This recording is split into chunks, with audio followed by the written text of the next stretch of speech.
The U.S.-based Gaza Humanitarian Foundation today ordered one-day closing of its distribution centers in the enclave to carry out upgrades. The GHF made the move after a reported 27 Palestinians were killed and dozens wounded in a third day of violence that have caused growing pains for the U.S.-based and Israeli-backed program. The announcement said that the closure was for upgrade and efficiency improvement. Operations will resume tomorrow.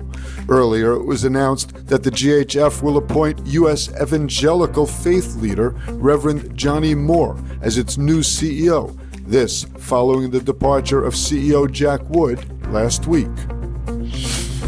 An initial IDF probe into the mass casualty incident near the GHF distribution site in Gaza found that troops fired at Gazans who got lost en route to the aid center.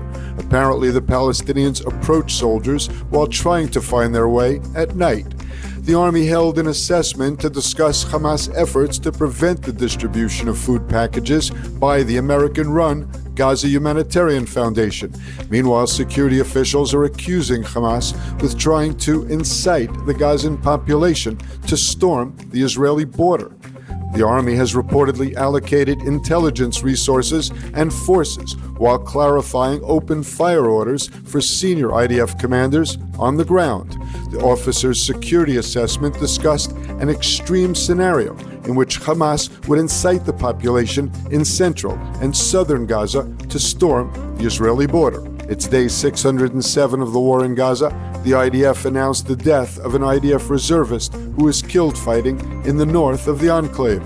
The fallen soldier was named as Master Sergeant Alon Farkas of the Reserve Paratroopers Brigade from the town of Kabri. Another reservist was seriously injured in the incident. Hundreds of thousands of Israelis were forced to shelter last night as sirens sounded as the Houthis fired another ballistic missile towards central Israel. The missile was successfully intercepted by air defense. Since Israel renewed its Gaza offensive on March 18th, the Houthis have launched 45 ballistic missiles and at least 10 drones at Israel. Some fell short and one impacted at Ben Gurion Airport. And Israeli residents of the Golan Heights were also required to shelter after a pair of rockets were fired into the Israeli side of the Golan. In response, the IDF carried out a series of airstrikes in Syria, targeting weapons belonging to the regime. The army issued a statement saying that it holds the Syrian regime responsible for what's happening and will bear the consequences as long as hostile activity continues from its territory.